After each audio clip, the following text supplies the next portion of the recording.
All right, ladies and gentlemen, as you have probably read from the title, we're gonna be going pike fishing today. It is technically just the day after the walleye opener here in Manitoba. This is the time of year where I like to do my pike fishing at this little pothole pit stop sort of thing. Hopefully we can get some fish on camera for you guys, but stay tuned. It's a beautiful night. There's like no wind, and I'm just super excited to get a line in the water, as this will be my first cast, hopefully the first fish of the season. And who knows, there's some big fish in these waters. Got some bigger gators in there, so who knows. Stay tuned. I'm joined here with my co-host.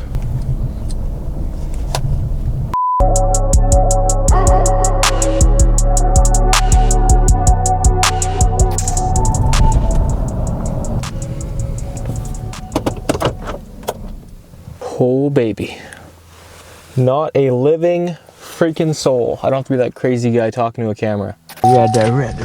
Oh, there's no wind. No one's gonna bother me, hopefully, unless they're like, oh my god, Nathan Blank, a picture. Can I get a picture with you? And I'll say, sir, respectfully, I'm filming right now. I'm just joking.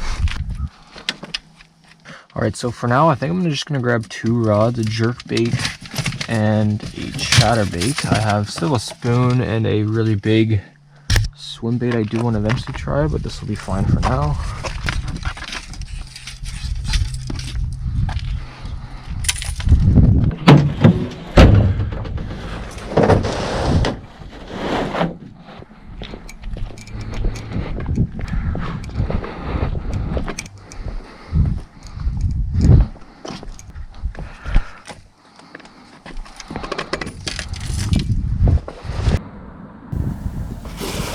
Chat, are we live? All right, I don't know how these conditions are gonna be.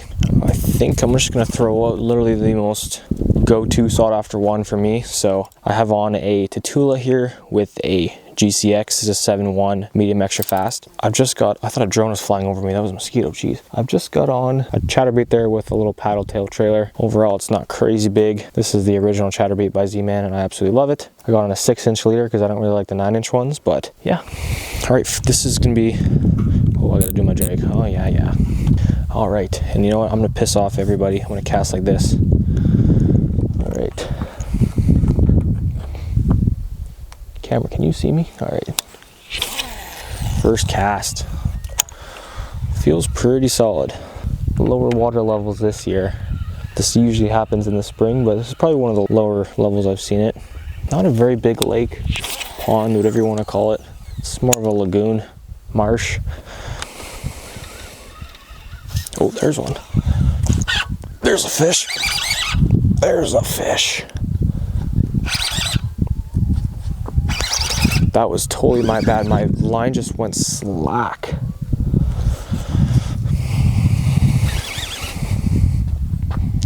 It's probably a small little guy. And I am using a medium just because it's so much more fun, let's be honest. It's not a terrible pike actually for here. Probably swing around here and grab him. Alright, I'm probably gonna lose him here, but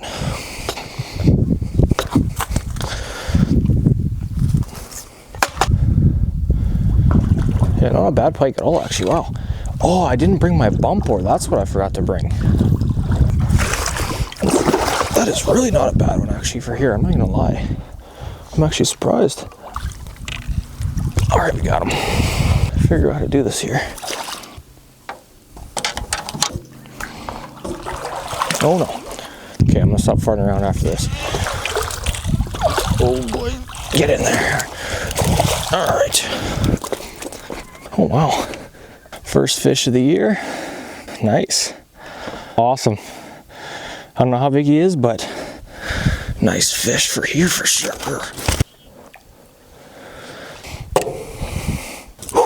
Chatterbait. All right, let's go to the jerk bait.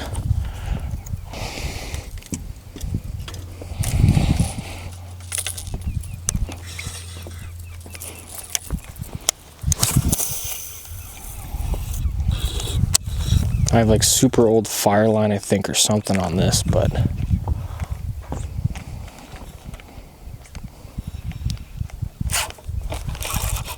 what the f? Okay, first cast.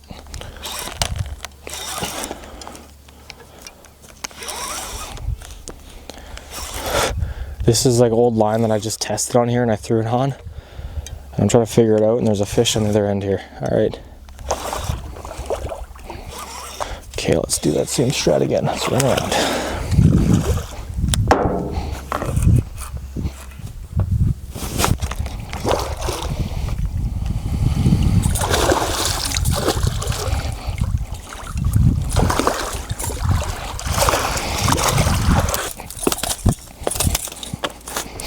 This one might need some pliers. All right, relatively easy there. Tiny guy.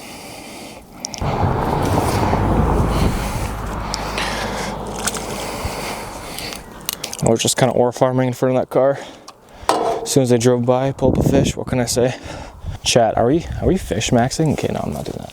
All right, well, first cast, kind of just messing around here. This is a size 10 husky jerk, and that is in the fire tiger color. It's probably one of the worst color. Well, I wouldn't say it's the worst color you can throw here, but on, once again, a 6-inch leader.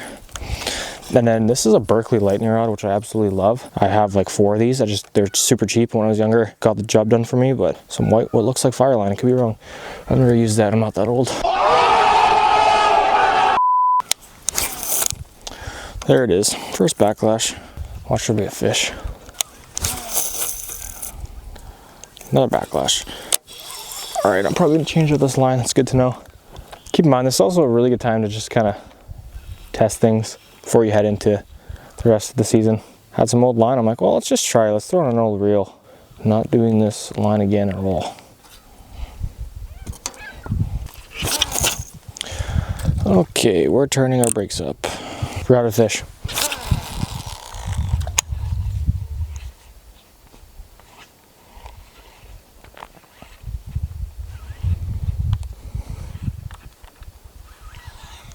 There's a fish. There's a fish. Oh yeah, baby. Oh.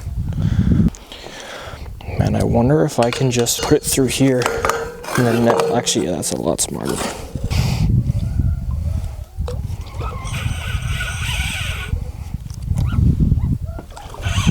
Oh, he's got a little bit of run in him.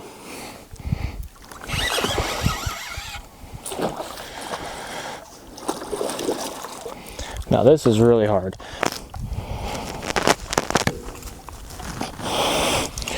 Okay.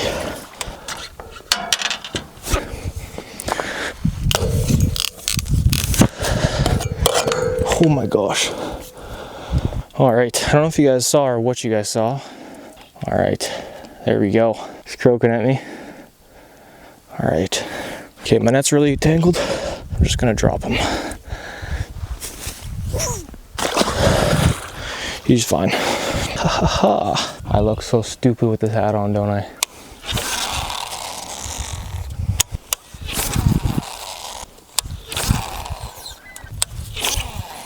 So the thing is, generally now I would start moving around and start going down the rocks and moving around, but the problem is this camera is kind of what I'm trying to focus this video with. I want to have the fish with the main camera. And it's hard when I'm basically hole hopping and going everywhere like that, but let's rotate.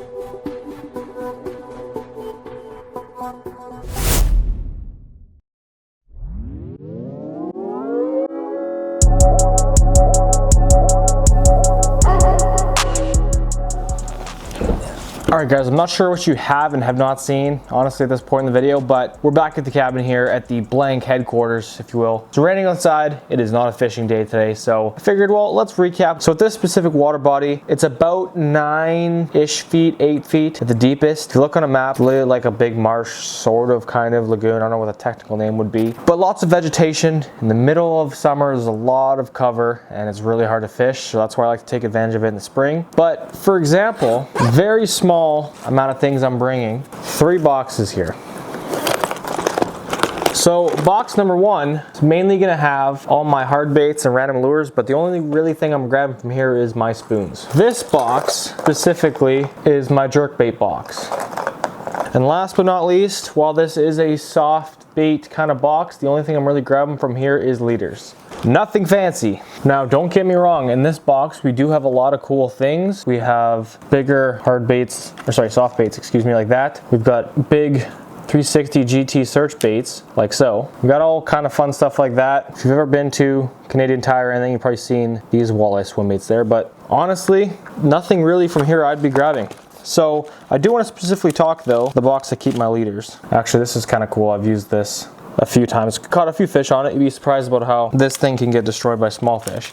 But anyway, for leaders, again, nothing crazy. This is a 9-inch leader. This is a 6-inch leader by Falcon Tackle. Now, generally speaking, I only like to use 6-inch leaders. Now, the reason being is not a very good reason, to be honest with you. While it does make it a little bit heavier, and I guess it technically is nicer, generally speaking, a fish is gonna try and eat it head on. Because if you think about it, the spines and the dorsal, let's say a pike's eating a walleye, it would hurt itself if it was eating it from the back. It's easier to eat it from head on. Now, that's definitely not always the case. You see them getting T-boned, whatever, yada yada. But generally speaking, if you think about how pikes can eat it, you don't really need that big of a leader, in my opinion anyway. Don't get me wrong, if we're fishing for pike that are basically the size of muskie, different story. However, generally speaking, across different water bodies here in Manitoba, you can definitely get away with a 6-inch leader, and it's not as long from the, if you think about when you're casting, it's not dangling down as much. So, but anyway, moral of this story here, while there is a bunch of cool stuff in here that looks pretty neat, it is definitely not my go-to for throwing stuff for pike.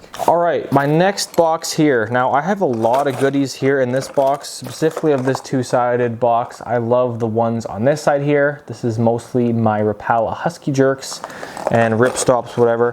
Color is super nice. I personally love my baits with a shine. So this one here, absolute dynamite of a color. In this video, I was using this size of Husky Jerk. And while I was using the 10, with the 10 being on the one side there, the size 10, the other one here is a size 12. I generally like to use the size 10 because it only has 2 treble hooks instead of 3. With my experience, I would definitely rather reach into that fish's mouth and pull out 2 treble hooks and not 3. The hookup ratios might be better with 3 treble hooks, don't get me wrong, but it's easier like that. Another good one is a Rapala Shadow Wrap. It's a deep 11, really like that one. But with this box, and what I'm getting at here is that I look at size more than color most of the time anyway. My first instinct when I look in this box was to go for the smaller of the Husky Jerks here. It's only got the 2 treble hooks as opposed to the 3. Now that's huge. Don't get me wrong, when you look at this bad boy here, it's the same size as a lot of the bigger ones that would have 3 treble hooks but only has 2. So this is also another contender that I would instinctively grab in my box.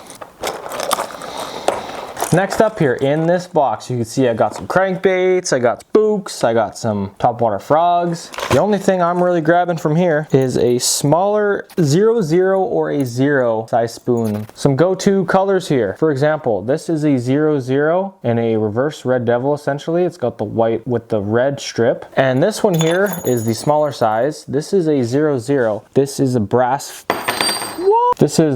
flame, I believe they call it. Fantastic color. But a big thing with the spoon, it's spinning. You want to shoot off that shine. That's why I love going with something like this where it's more reflective and has a shine as opposed to just a straight finish from this guy. And now don't get me wrong, there's a lot of teeth marks on there, but instinctively and a little bit heavier of a size than this sometimes if I want to really bomb it out, but that is the color I'm going for with the spoons.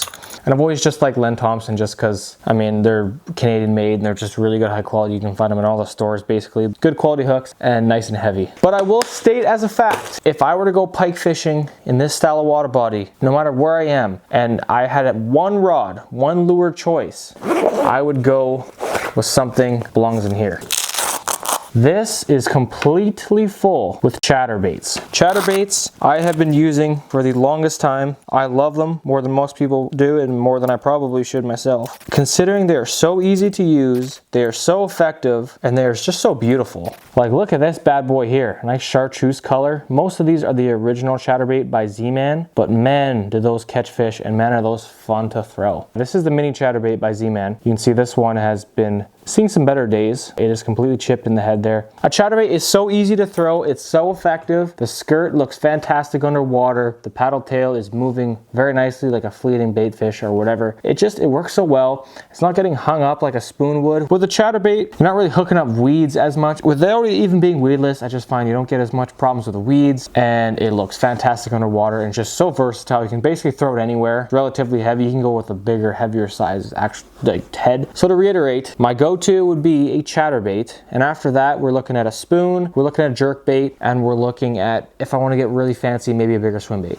But it's mainly those three there, and this is only in the springtime that you're using 2 and 3. The chatterbait, my number one pick, you can use whenever for the most part. Now don't get me wrong, unless it's completely bedridden with weeds, it's not happening. However, jerkbait season only lasts so long in certain places. Now don't get me wrong, certain water bodies don't grow in as heavy as others do, but generally speaking, jerkbait season is right in the spring at the start of it. With the chatterbait, you can use it all the time. Now it sounds like I'm glazing the chatterbait, and I love the chatterbait. Now, obviously intention with fishing matters. I know of some guys that use ultralights walleye fishing at Hecla, and they know they're not necessarily supposed to, but it's so much fun. Now, when I can use a medium rod pike fishing, I will. As opposed to using my 7.4 heavy fast Bass X from St. Croix, it's not as fun of a fight. Whereas if I can use a chatterbait and I can use it on a medium rod, like we saw in the video with my GCX, fantastic. Absolutely love it. But again, guys, I just wanted to kind of go over some of the stuff here. As you can see, I'm very passionate about the chatterbait. I absolutely love it. That is going to wrap up this video. I hope not only was it entertaining, but there was a couple takeaways from this. I try to make it as useful as possible, but I am enjoying making these as much as I love watching them afterwards, and I hope you guys do too. I will be out fishing, hopefully a bunch this summer, and I got a lot on my mind as far as trips. I got a few different buddies that I need to go with to make things happen. Time permitting, there will be hopefully a lot more posts, but I'll be active on Instagram. Hopefully you'll hear me on the QX104 radio, the fishing report, and I'll hopefully be in the next few Hooked magazines here as we continue out these seasons. Anyway, thank you guys so much for watching. Make sure to hit that bell to be notified when those do drop. I'm Nathan Blank, and we are signing out. Peace.